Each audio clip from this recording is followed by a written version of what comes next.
Autori, vďaka spomínanému porozumeniu vedenia akciovej spoločnosti z Kyjasna, odvážne vstúpili do prírodného prostredia, aby v ňom zanechali svoje nezmazateľné stopy.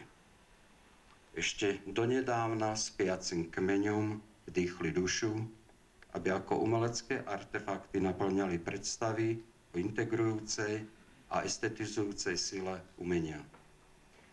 Umenie zbližuje ľudí rôznych filozofických a sociokulturálnych východisk, vedie s nimi dialóg o zmysle života.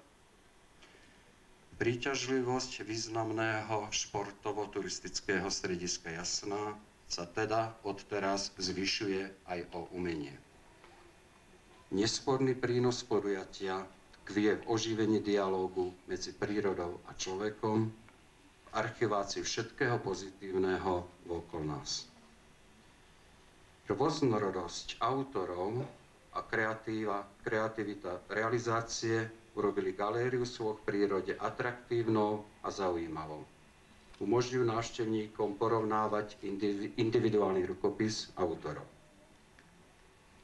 Rád by som povedal, že autori čerpali svoju inšpiráciu v prekrásnej prírode Demenovskej doliny a spojení s filozofiou humanizmu nachádzajú svoju pravdu o človeku a prostredníctvom svojich diel ju zanechávajú pre návštevníkov tohto čarokrásneho regiónu Slovenska ako symbolický odkaz pre dnešnú dobu.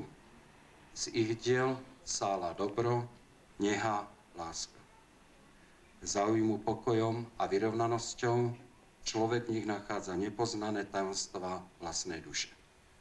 Vyvolávajú pocit dôvery, človek pri intimných stretnutiach s vystavenými dielami spoznáva seba samého, objavuje v sebe to prvotné, z čoho bol stvorený, aby v tichom úžase pocítil, že človek je tvor harmonický.